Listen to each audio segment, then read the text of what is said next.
Today's online presentation focuses on the politics of Alberta, featuring insights from Dr. Duane Bratt from Mount Royal University. Dr. Bratt is chair and professor in the Department of Political Studies at Mount Royal University. He was educated at the universities of Windsor and Alberta, where he completed his PhD in 1996. He teaches in the area of international relations and Canadian public policy, with a specialty in the subfield of Canadian foreign policy. His primary research interest is in the area of Canadian nuclear policy. Duane is also a regular commenter on political events on media throughout Alberta and throughout the rest of Canada. So we're very happy to have you here with us today, Duane, and I'll turn the floor over to you to talk a bit about the Alberta political scene today. Okay, thanks, Jared. I have a couple things I want to do today. The first is I want to discuss a bit about the downfall of Premier Alison Redford. Then I'm going to roll into a discussion on the PC leadership race, and then I'm going to move on to a preview, an early preview of the 2016 Alberta election.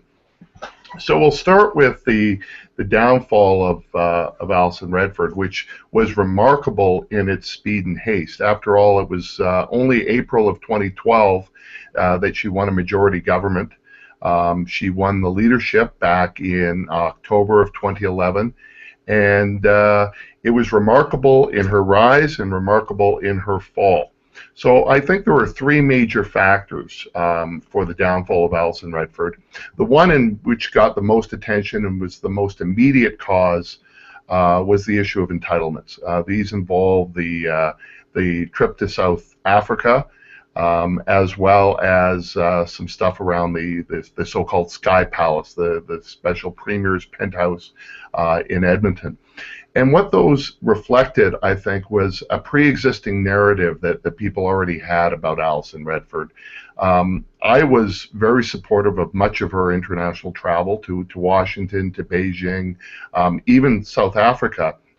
But I was critical of the amount of money that was being spent. I didn't expect her to be on a Greyhound and stay at a Motel 6, but you don't need the biggest suite in the biggest hotel.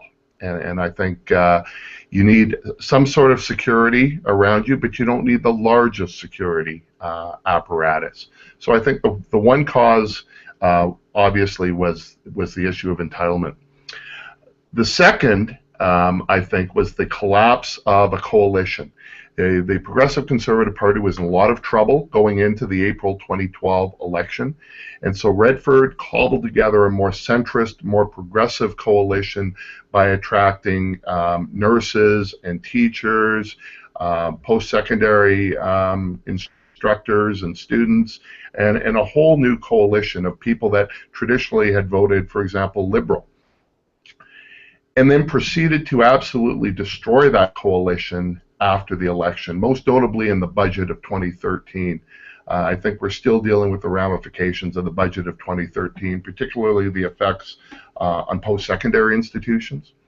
But then she doubled down by going after unions and limiting their ability of collective bargaining. And then the promise, which subsequently came up after her resignation, canceling the promise of new schools. So she built this coalition, and for some reason or another, I'm not sure if it was a master plan or if it was just a series of events, destroyed that electoral coalition, which had an impact on her poll numbers. And then I think the third was a lack of caucus support. When she won the leadership back in October of 2011, she only had the support of one sitting member of the legislature. She won the leadership basically by attracting non-Tories to the Tory party. It was a campaign strategy designed by Stephen Carter, who was her campaign manager at the time, and they made a series of promises about restoring money to education, bringing teachers on board. They were selling memberships to the nurses union, and she attracted a lot of traditional non-conservative voters that supported her. That's all fine and good until you're sitting in a room with 50 people, none of which supported you. And so what you needed to do was make an outreach to those caucus members, and those caucus members had to make an outreach back to you. I don't think in either case it was done. There's a couple ways to explain just the lack of caucus support and how this really hurt her. One was the defection of Len Weber, and particularly Donna Kennedy Glanz. Donna Kennedy Glanz was a high-profile candidate, a star candidate in the 2012 election, and then was left out of the cabinet.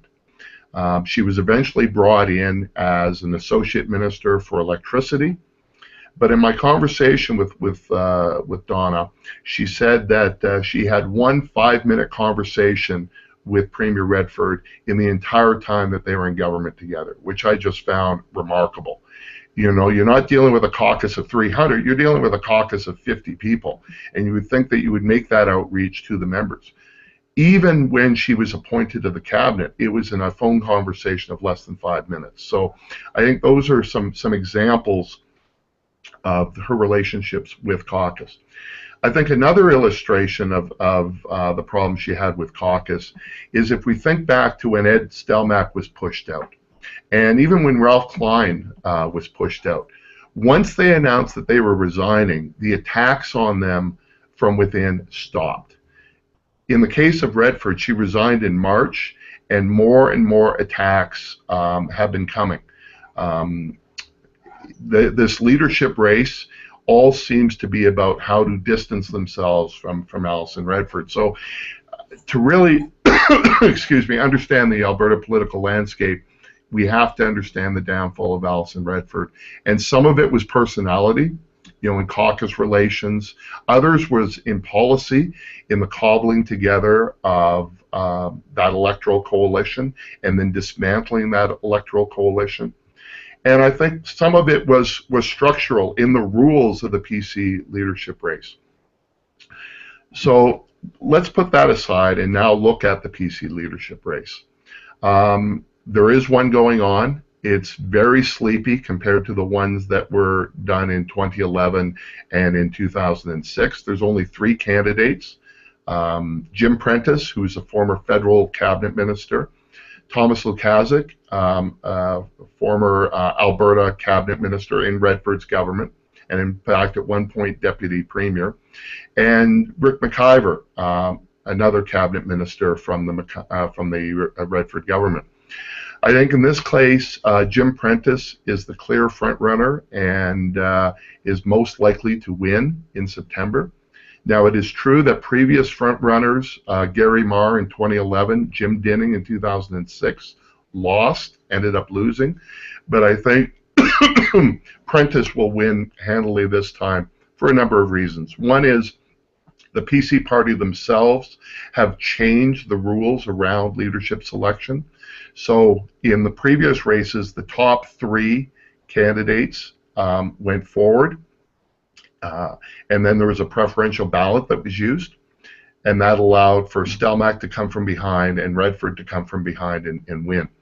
In this case, only the top 2 people go forward, so that's going to change the possibility of an upset.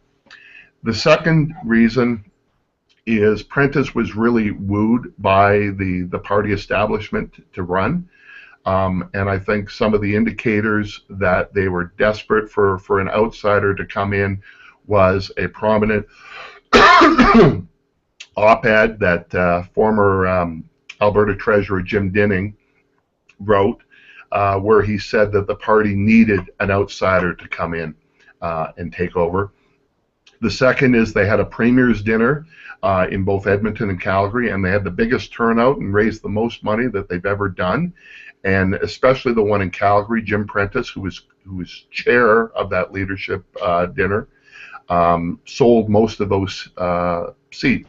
So it was a sign from the Calgary business community and to a lesser extent the Edmonton business community to support Jim Prentice.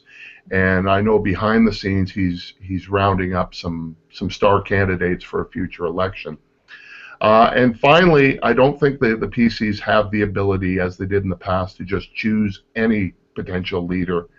They're in very dire straits, and I don't think they can afford to miss out on Jim Prentice. I think when Jim Prentice looked at coming into the race, I was uh, uh, one commentator amongst many who was surprised that it was something that he wanted, for a number of reasons. One is I always believed that Jim Prentice had his eyes on federal politics. After all, he ran for the leadership of the old Progressive Conservative Party federally. He was a prominent cabinet minister for a number of years in the Harper government. I think what he was doing was wanting to replace Stephen Harper. Perhaps he made the calculation that A, Stephen Harper isn't going anywhere anytime soon, or B, even if Harper did, the odds of another Albertan replacing Harper as conservative leader would be very difficult. So instead of going into federal politics, go into provincial politics. The other reason is he was pretty comfortable in the private sector. He was making an awful lot of money as vice chair of Canadian Imperial Bank of Commerce. He was sitting on corporate boards. So why try to resurrect this leadership? Why come back and take on a job that is going to be very difficult to rebuild that party? So I was surprised that he entered, but when he did, I think it dissuaded a lot of other people from running, which is why we only have 2 other candidates. And I truly believe that he will become victorious. I think he had 3 questions in mind before he decided to run. The first is, could he win the leadership? And I think that's definitely true. A second issue is, could he win a by-election? After all, he's not sitting in the legislature, and you can't have, the leader of the governing party, the premier of the province, not being in the legislature for a long period of time. So he would have to get into the ledge pretty quickly. And so the question is, could he win a by-election? And then the third is, could he win the next general election slated for March to May of 2016? Let's look at that last question. Can he win? I think of the 3, he's the only one who has a shot amongst the PCs. I realize that a year and a half is a long time in politics, but I think Lukaszuk and McIver would be too closely associated with the unpopular Redford government, and it would make it difficult, I think, for them to defeat the primary opponent, which is the Wild Rose Party. Jim Prentice coming in as a fresh face, I think, has the potential, but it's still going to be very difficult. So let's handicap this and let's look at some of the issues surrounding the opportunity for a Prentice-led PC party to win the 2016 election. They have a number of strengths. I think brand name. The PCs have been in power since 1971. They've got an infrastructure right across the province. They've got name recognition. They've got people that are tied into the party. So I think that remains an important advantage. I think the second is they would represent safe change. After all, the Conservatives looked vulnerable when Ed Stelmach came aboard. They looked vulnerable when Alison Redford came aboard, but they were able to convince the electorate that while there was a desire for change in the province, that re-electing the PC party with a new leader represented safe change. So let's see if they can pull that off again. I think a third reason is around Jim Prentice himself. I think he's got a very strong skill set, which is why the establishment of the party recruited him to become the next leader. For example, he's been in public life for a very long time and scandal-free. There is no dirt on Jim Prentice. In addition, he has very good working relations with the energy sector, with the environmental sector, and with Aboriginal groups. After all, he was environment minister as well as Aboriginal minister into the Harper government. The fact that he can move from the business community to the environment community to the Aboriginal community with the respect of all 3 is a remarkable political skill set, and I think it's a testament to Prentice's skill level. Fourth, I think he's got time. If he takes over in September, he's got a year and a half before the next election. By that time, memories of the Redford government will have shifted, and I think that's going to be an important strength for him. We saw that when Redford took over. She had 6 months to establish a track record, and that paved the way for a victory. Finally, a series of events. So if they're able to balance the budget, for example, if the Keystone Pipeline gets approved, which will have a spur to the Alberta economy, there's a number of things that can happen in that year and a half that can really be to the strength of Jim Prentice and the PC government. So those are all the strengths, and that would be the case for how they could win that election in 2016. On the other hand, let's look at some of the weaknesses. The first is they've never been as low in the polls as they are right now. Now, some people have said, well, the polls were wrong in the April of 2012 election. Yes, they had the PCs trailing Wild Rose by about 5 points. In the end, the PCs won that election. In this case, you've got Wild Rose sitting at about 40% and the PCs sitting at about 22%, which is a huge drop. So they may be wrong, but I can't see them being that wrong. They're in debt. The PC party has all the strengths and all the possibilities of fundraising in this province as the government party, and yet are trailing Wild Rose in fundraising. They have overspent. They overspent in the 2012 election. Some have speculated that the $400,000 that Daryl Cates donated to the party at the tail end of the campaign was the trigger that allowed them to pull the rabbit out of the hat. And the fact that they were that desperate for money in the 2012 election, things haven't got any better. So one of the things that Prentice is going to have to do is rebuild party finances. Part of that, he's going to have to rebuild party organization. In southern Alberta, south of Calgary, with the exception of the city of Lethbridge, the degree of party infrastructure has just deteriorated. All those old PC members have all become Wild Rose members, and that is the strength of the Wild Rose parties in south of Calgary. So he's got to rebuild party organization.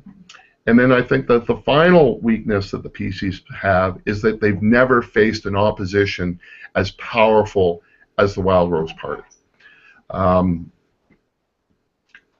The Liberals in the 1993 election were very formidable. It was referred to as the Miracle on the Prairies when Ralph Klein defeated the Liberal Party in 1993. But after that election, the Liberals disappeared. They had members crossing the floor and joining the Progressive Conservatives. They had other members deciding not to run again, and the Liberals have never been as close as they were in 1993. In the case of Wild Rose, they have gotten stronger since the 2012 election. I think they've moderated a lot of their policies, and they've been able to showcase more high-profile candidates. For example, going into the 2012 election, you basically saw Rob Anderson and you saw Danielle Smith, and you didn't see a whole lot of else. Now they're high-profiling people like Terry Towell, people like Jeff Wilson, and so it's a much more broad-based party. And so I think Wild Rose represents a tremendous danger to the PC party, and they've never really faced an opposition like that before. And let's see how they handle it. So those are some brief speaking points that I wanted to say at the beginning. I'll now open it up for questions from the class. Perfect. Thanks, Duane. And I'd remind everyone who's tuning in online that the blog associated with this lecture is provincialpolitics.blogspot.ca. So provincialpolitics.blogspot.ca. You can head there now, enter in your questions, and I'll read a few of them here for Duane to answer. If you're not watching this live, that's fine too. You can head over to the blog and of course contribute to the discussion there. And I know Duane and myself will be tuning in there to answer some questions as they pop up. The first question we have here, Duane, you said that personality, policy, and party rules all contributed to Alison Redford's downfall. Yeah. Was there something deeper? And here I'm thinking about a bit about political culture in Alberta, and I'm wondering on the other side of that too, whether there will be a return to the old way of PC politics now that she's gone, because there was a lot of talk about a new way of doing PC politics in Alberta under Redford, and I mean she even campaigned on that, of course, with those ads that say this is not your father's PC party. But I wonder if you could touch a bit on that, whether we think that there actually is a Redford legacy and that she's changed the political culture of Alberta a little bit and progressive conservatism in Alberta a little bit. I think part of that political culture is that the PCs had recognized in the previous election that it had lost many of the conservatives. Many of the fiscal and social conservatives had moved to the Wild Rose Party. There were still some in the PC party. I think Rick McIver is probably the most prominent one. And so she wanted to emphasize the progressive and de-emphasize the conservative in the PC name. And it really, that ad about this isn't your father's party, I think was aimed at the Ralph Klein group. Many of those people are now associated with Wild Rose, and going back deeper into the Peter Lougheed era. If we look at Lougheed today and look at some of his interventions in the economy in the 1970s, buying an airline and moving it to Calgary, creating Alberta Energy, which is now in Canada, some of the investments that they did in the oil sands. I mean, he would be seen as non-conservative, absolutely. And so I think that's what Redford was trying to craft, was to take them back into that element. The question is now, where is the PC party? Can they remain that big tent, or have they abandoned the conservatives and just are going to be a progressive centrist party? Where in the political spectrum are we going to see the PC party? I mean, in years past, their caucus was so big, their membership was so large, that you had people who would easily fit in a lot of other parties. And this leads then into a theme that I want to develop as well, and that is the PC party is deathly afraid of ever losing an election. And part of that is the history of Alberta politics. If you look at previous governments, once defeated, they disappeared. Social Credit disappeared. The United Farmers of Alberta disappeared. Could this happen to the PCs? In other provinces, a party loses an election, then comes back and wins an election. And think about the Conservatives in Ontario. They had a 40-year dynasty from the 1940s up until the 1980s. They lose the election in 1985, and then 10 years later, they come back and form government again. I think the PCs are concerned that the glue that's holding them together is power. It's not ideology, because you've got people from all sorts of different spectrums. It's power. And if they ever lose power, that the PC party could just whittle away, and people could defect to other parties. And I think that is going to have a major dynamic. And it reflects a political culture in Alberta that's different from any other part of the country. Okay. You also talked a bit about Prentice being an outsider, and really, I mean, sort of. Yeah, well, I mean, he's as much an insider as an outsider. He's an outsider in the sense he was not involved in provincial politics, was not involved in the Redford government, was not involved in the Stelmach government, but he has deep roots in the Conservative Party in Alberta at a federal level. And if you look at his base of support in the leadership race, it's the party establishment. So he's running as an outsider when he could also be viewed as a consummate insider. That's a very dynamic. And that's a good clarification. I don't disagree with you calling him an outsider. I think he's an establishment outsider, which is not unusual in Canadian politics and Canadian political history. Yeah. But I'm wondering, you said he's an outsider to an extent, and he's being charged with rebuilding the PC party. Yeah. And I'd like to delve a little bit more deeply into this because there's a lot of talk now that party politics today in Canada isn't what it used to be in the 1970s when Peter Lougheed was building the PCs and when Harry Strom was destroying social credit. I mean, back then the formula for rebuilding a party was selling memberships and building up local constituency associations. In Lougheed's case, it was actually stealing constituency associations away from social credit. Is that formula for rebuilding a party the same approach that Prentice or whoever is successful in the Alberta leadership race? Is that the formula for success, or is there something different to party building today? I mean, there's a difference, I think, in the strategy to win the leadership race versus rebuilding the party. As I mentioned, one of the things that he's got to be able to do is raise money for the party. And I just remain astounded that a governing party is having so much trouble raising money as they are. So I think that's something he's got to do, and that's something he's got to do come September. Party organization, I think, is absolutely critical. They're a shadow of what they once were, particularly, as I said, south of Calgary and in rural Alberta, which used to be their party base. And what happened there is Wild Rose essentially stole a lot of those people, and they've moved them over. So, I mean, the strategy to win the leadership race, which Redford used, which was bringing in some non-conservatives, a lot of what they call two-minute Tories, was effective, but then those people disappeared once they cast their ballot because they were never intended to be long-term conservative supporters. And you don't have the two-minute Tories anymore, but you could be signing up, I believe it's 2 days prior to the election, leadership race. So you could have, I mean, that's a bit better, I guess, than two-minute Tories, but there's still that possibility that a bunch of outsiders could choose the leader, but then they're not going to be involved in the party afterwards. So I think party organization still matters.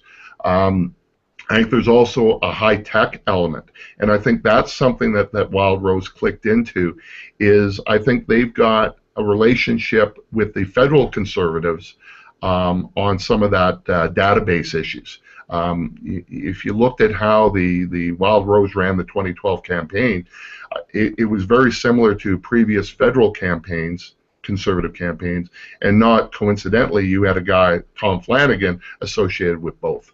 So I think there's a high-tech element and a low-tech element to party organization today. That's actually a good segue into one of our online questions, and I'll just read it from the blog. And again, I point people to provincialpolitics.blogspot.ca to carry on the conversation.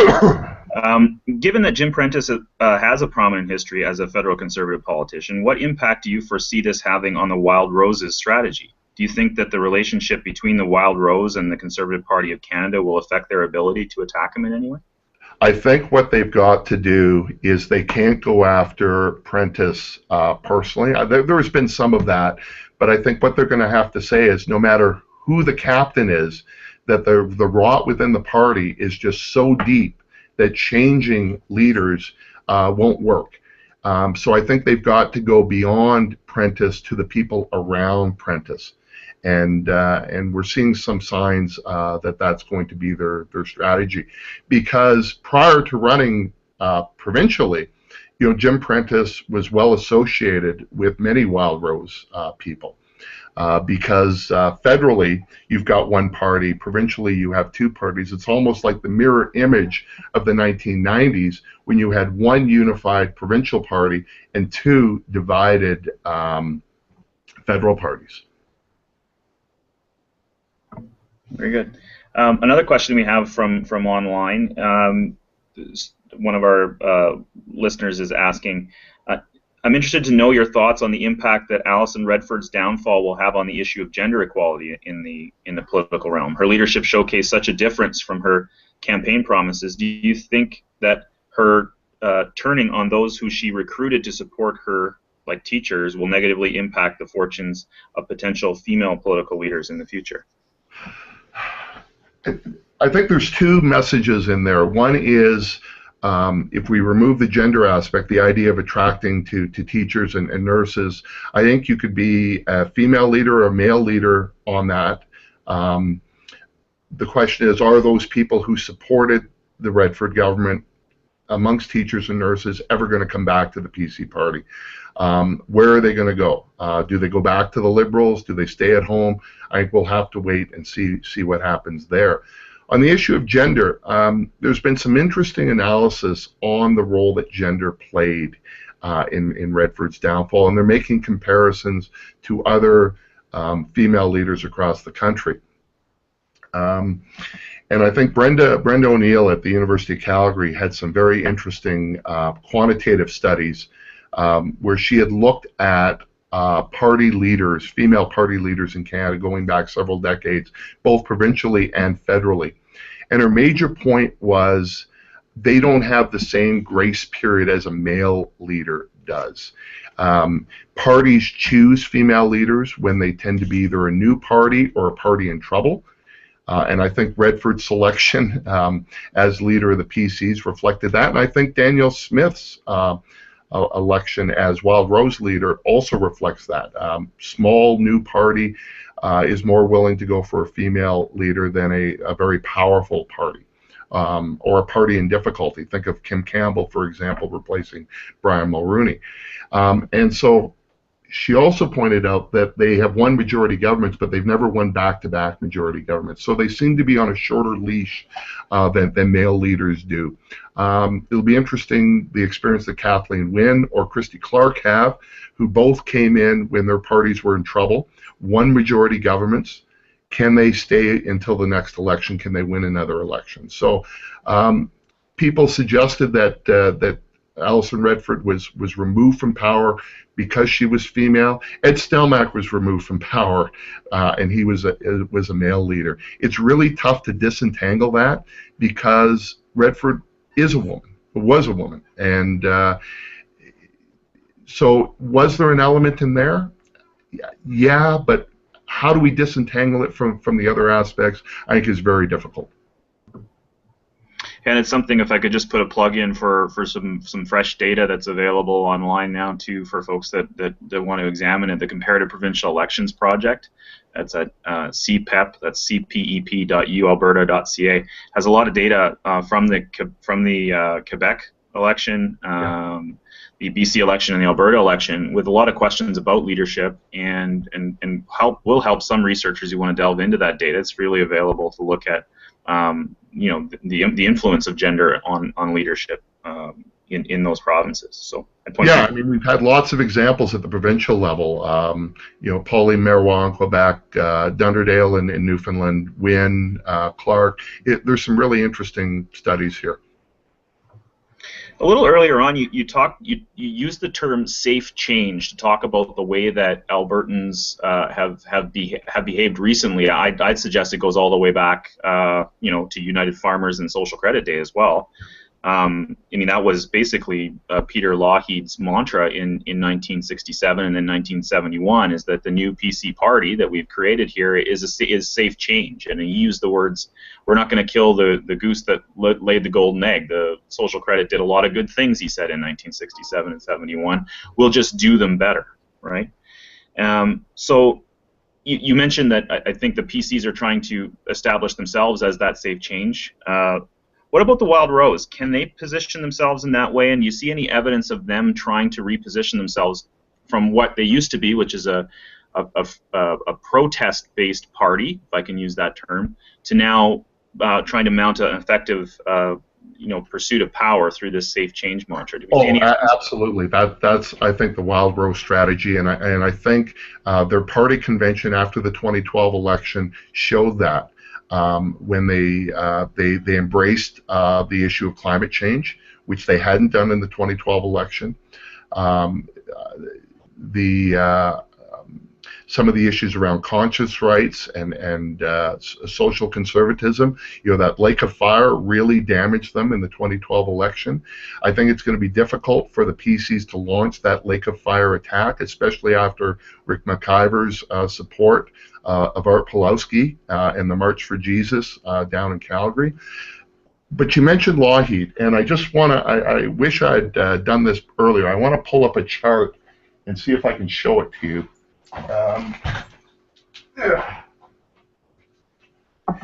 because you mentioned Lougheed in 1967.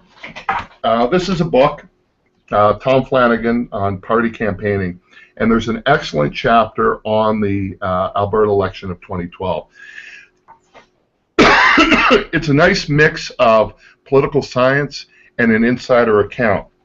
And what he did is he looked at a bunch of brand new parties and how they did in their first election. So he's looking at the BC Social Credit, the Canadian NDP, the Alberta PCs, the Quebec Parti Québécois, the Canadian Reform Party, the Canadian Conservative Party, and the Alberta Wild Rose Party, how they did in their first election.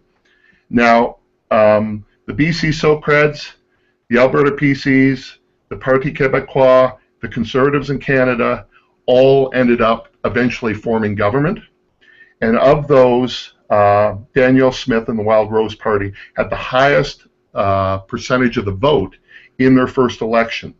So Peter Lougheed in 1967 had 11% and then wins in 71.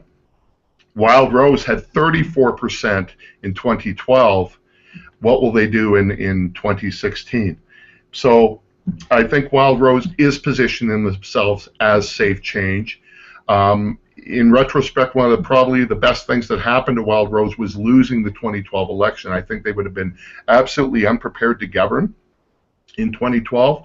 I would have put them on the same spectrum as when Bob Rae took over in 1990 in Ontario unexpectedly, and all the problems that Ontario NDP government had. This gives them time to recruit some better candidates, and I think we're seeing some process of that. The fact that Joe England lost a party nomination as a sitting MLA, I think is reflective of that. So I think Wild Rose is positioning themselves as the safe change, and they're pulling a page of the Lougheed.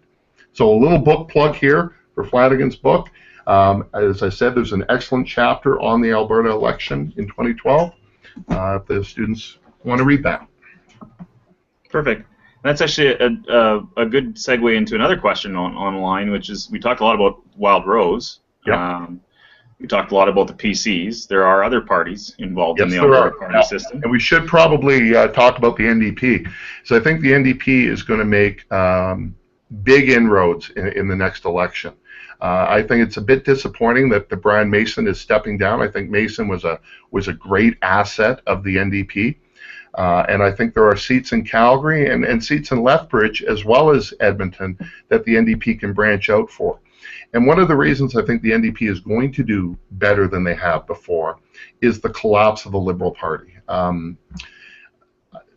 We have our stampede in Calgary. I was at the CBC breakfast on Thursday, and I got lectured by Raj Sherman, who says I'm being mean to him and the media is being mean to him.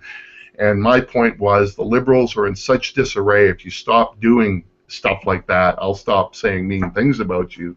But nobody knows what the Liberals stand for anymore. They're a group of individuals, and their voter turnout plummeted in 2012, and I think it's going to plummet again to the strength of both Wild Rose, but also the NDP. The difference is with the NDP, a strong election is going from 4 seats to maybe 8 seats to 9 seats. In the case of Wild Rose, it's going from 17 to 50, for example. So I think the NDP is on the cusp of becoming a much more powerful party in the political spectrum.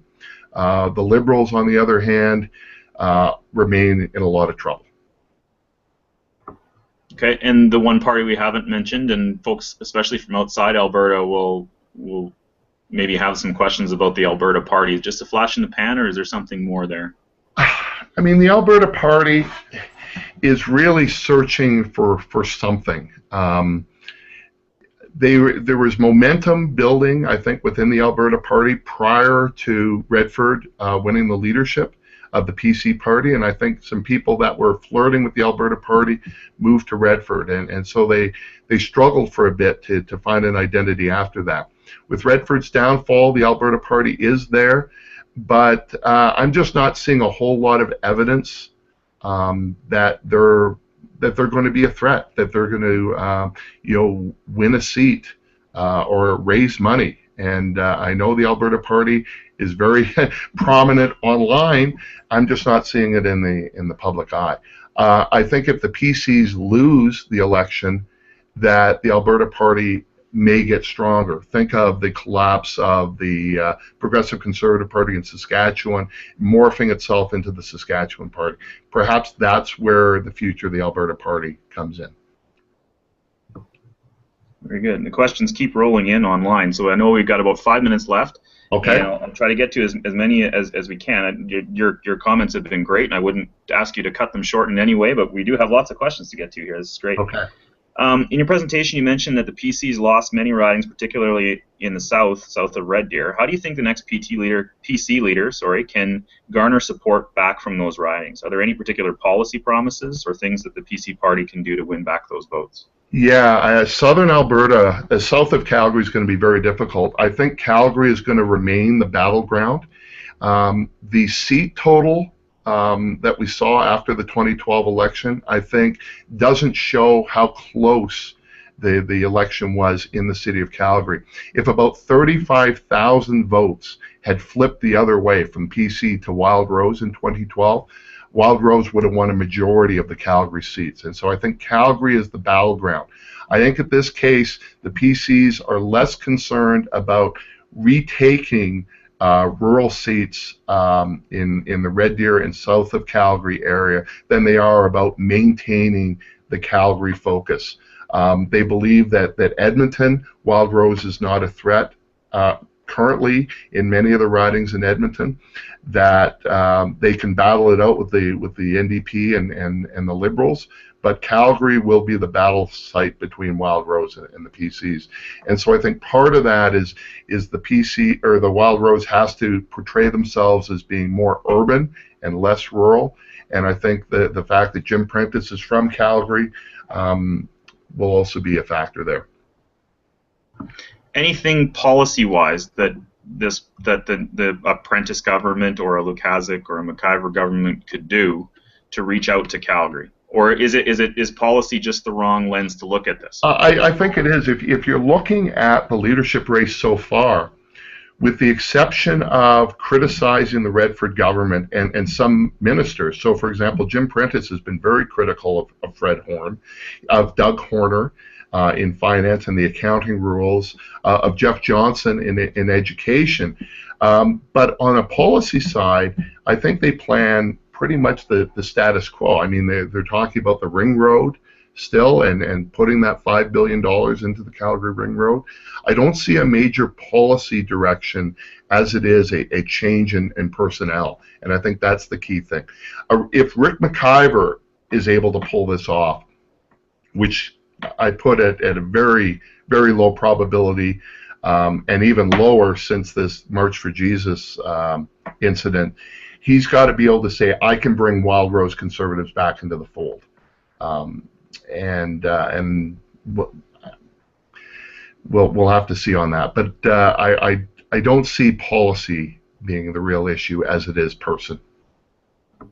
Okay, and that maybe brings us full circle with our last question. I mean, the PC party seems to be faced with the choice between reaching out to Wild Rose supporters that they lost, or continuing to build or retain the support that they've made in the center of the political spectrum. And it really comes back to that question I had off the top, which was, has Alberta political culture shifted from what it was 10, 20, 30 years ago? I mean, it has this image as the bastion of conservatism in Canada.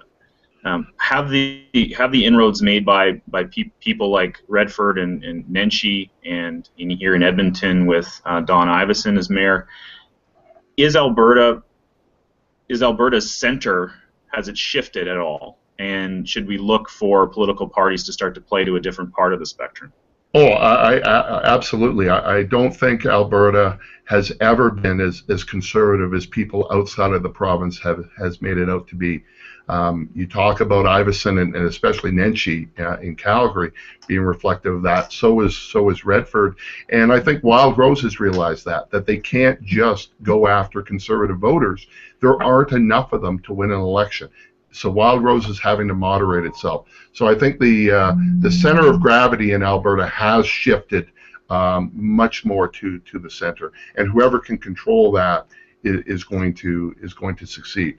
I think Alberta is still more conservative than most other provinces, than any other province, but it's not as conservative as the myths about it are. Perfect. And with that, Duane, our time is up. Thank you very much for joining us here online. And again, I'd point folks that want to continue the conversation to provincialpolitics.blogspot.ca to join in the conversation. And thanks again. Okay, thanks, Jared. Talk to you soon. Bye-bye. Yep, bye now.